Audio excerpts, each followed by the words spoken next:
Councillor Mike Danvers, you're defending the ward of Harlow North for Essex County Council. Last 4 years, what are the major issues that you feel you've stood up for the people of Harlow for? Well, a whole number really, because highways has been so much on the doorstep that we need to actually change a formula for highways maintenance and so on.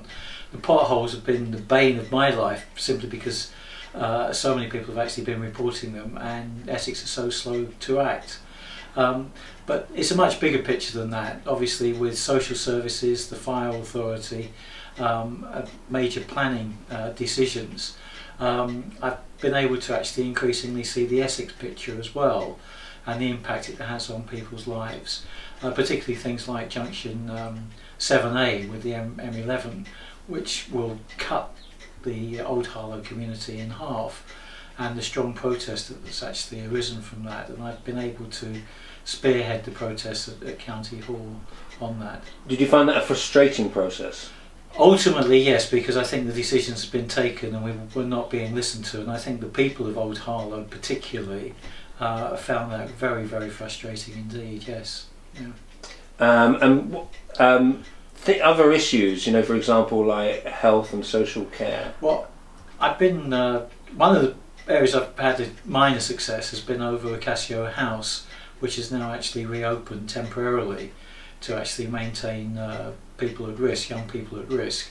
At one stage, East Thames, with the funding being pulled by Essex County Council, was evicting 100 young people. Many of them known to social services. Harlow Council had to rally round and actually find accommodation. I was furious about the decision and made my feelings very clearly known, called the decision in, and there has been some reversal and acknowledgement that Essex really needs to play its part, because it cut the whole definition of vulnerability of young people from 25 down to 21. Well, when people are in care, they need a kind of transitionary period to be able to be safe and to be secure, and Essex really needs to actually play its part on that. As you brought up Acacia House then, putting it on the other side of the coin, and speaking to a lot of residents, they'd say it's probably one of the worst adverts for Harlow, and put people off going to the Playhouse and the Harvey Centre. What do you say, and what do you say to when people said that? Sadly, a lot of the funding was pulled away because a lot of the sports services went, and really Essex needs to make sure that establishments like that are not just kind of cut off and just people have somewhere to go, but they definitely need support. The whole idea now of our society actually having people sleeping on the streets, homeless, just around College Square now, food banks and so on. It's a dreadful indictment of a society. All my adult life until recently, I've known nothing like this. It just needs government and local authorities to actually start saying we do care, and we ought to care for every single individual.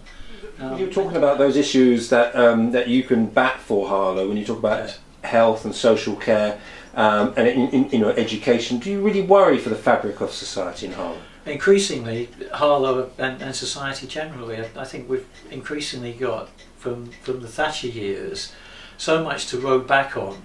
For instance, in 1997, the health service was in such a desperate plight, and the Labour government were able to actually get that back to normal. I speak from personal experience as well, because 10 years ago I had a hip operation. The end of August I saw the doctor because I was in intense agony. 2 weeks later I saw the consultant specialist, and I thought I misheard him because he said within 2 weeks you'll have your operation. So within 4 weeks from seeing the GP 10 years ago, seeing the consultant, had the operation successfully, I'm here to tell the tale. And that's what the Labour government restored. Now I'm hearing again a health service on its knees, hip operations being put on the back burner, and people intense misery in terms of my hip was so painful. People actually going through that kind of misery unnecessarily. It is dreadful. It's one of the problems, and you've mentioned that. There are very few people, Labour people, are extolling the virtues of the Labour government in 1997 and 2010, and it's become this almost, we don't like to talk about it, etc. These were successful years, though. A tremendous record. Things like the initiation of actual workers' rights and conditions, which are now being eroded.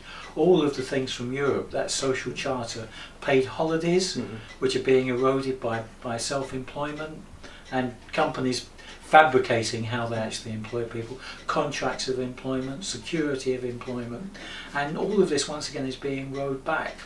And I'm quite sure with Jeremy Corbyn we will actually be seeing quite a lot more in the next few weeks of how we can actually enhance workers' rights once again. If workers don't stand up for themselves, increasingly with the Labour Party, there's nobody else they need to get together with trade unions and stand up and actually campaign for their rights. Can I say, every time I sit in the council meetings and cabinet meetings, as I have done for now 4 years, I often feel personally, when you speak not just because you're sitting there, I think a lot of points you make are great sense. One that plucks to mind, for example, about right to buy and houses in the, of property developers, etc. But are those what you say, which sounds eminently sensible and common sense? Are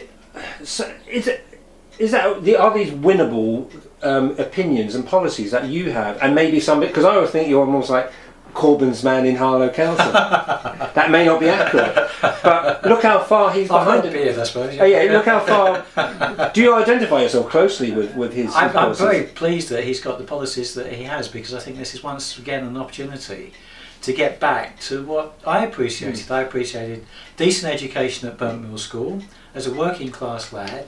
My father delivered bread, and my mother worked at Harlow Hospital in the operating theatre. They were working class through and through. I was the first to actually go to university.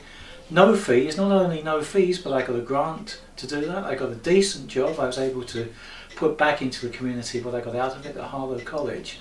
I've got this house at the end of the day. I was able as a professional to buy this house at 25. And in those circumstances, that should all be there for people today.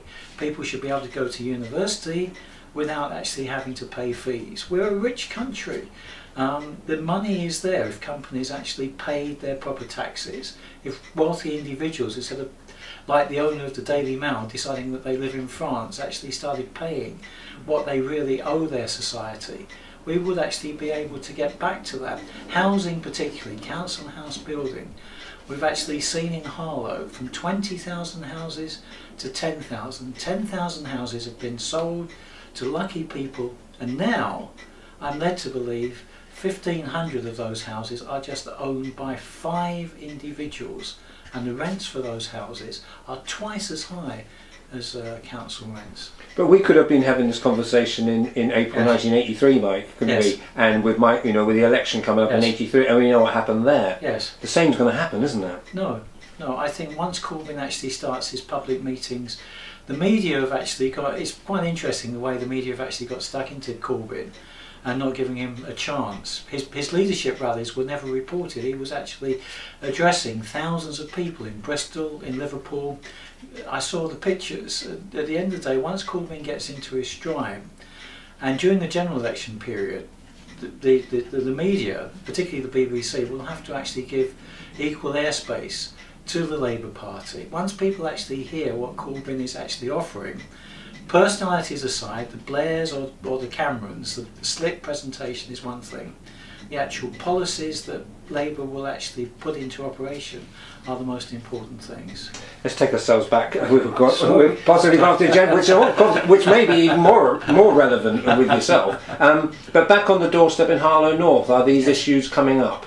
Well, lots of things, yes. I can't say that Corbyn's everybody's cup of tea, but equally a lot of people who have been switched off of politics are coming back to us, particularly young people actually expressing some enthusiasm, and people who've really gone off of the Labour Party, and partly because of Blair and Iraq, are coming back to us. In fact, I was in the pub on Wednesday night, the quiz night at the Hare, and people actually coming up to me, and I actually had to go back to the car and get some window bills, because people actually wanting window bills that was the enthusiasm that I actually received from people I knew who were on the left, who are certainly not Labour Party supporters normally, but are very enthusiastic about where this could be leading.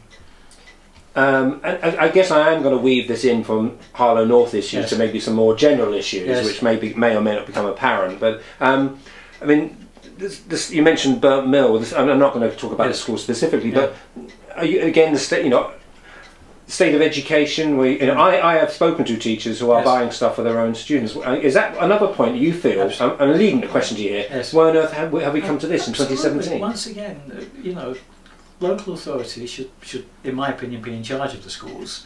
That's one thing. But Labour won't go away from the academies because of that they're established. But teachers need to be properly funded. Class sizes need to go back down to 30, as Labour's always been committed.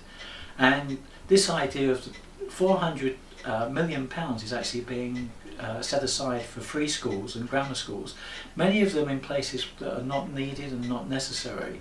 That money could easily be spent on actually updating and upgrading many of our existing schools. We've got decent, what has been really very good in Harlow is that the schools in Harlow have really come up in leaps and bounds in the last few years. They're delivering very good results for Harlow children, and that's down, but that could be so quickly eroded if in fact the schools don't continue to actually receive the resources and the money basically that they need to be able to achieve that. And has crime come up at all?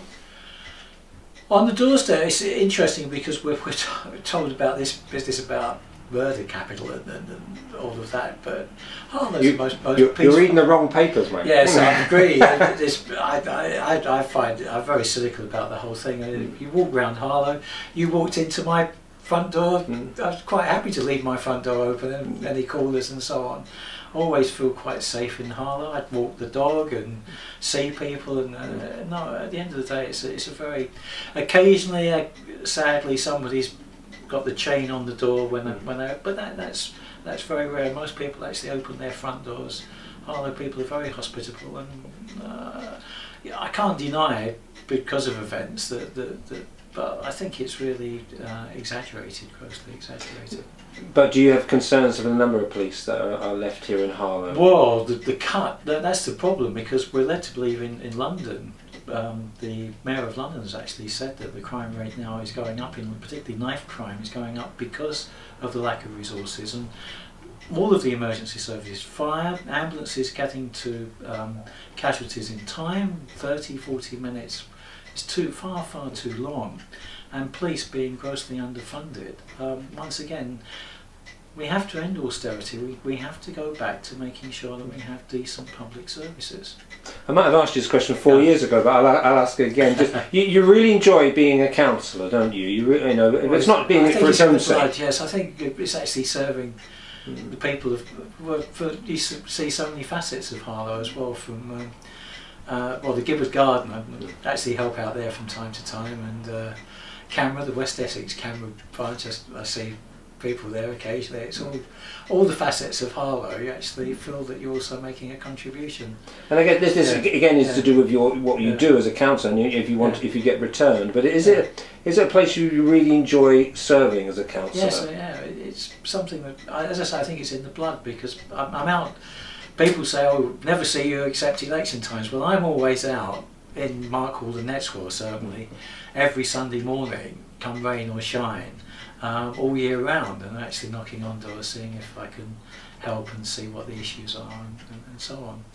But casework's a lot easier than it used to be, because it used to be telephones and letter writing, and now most of it's done via email, and you can chivvy people up and get things done much more easily and much more quickly. And if things aren't happening, even things like on the device of the telephone, you can take photos and say, well, why isn't that rubbish been removed and so on.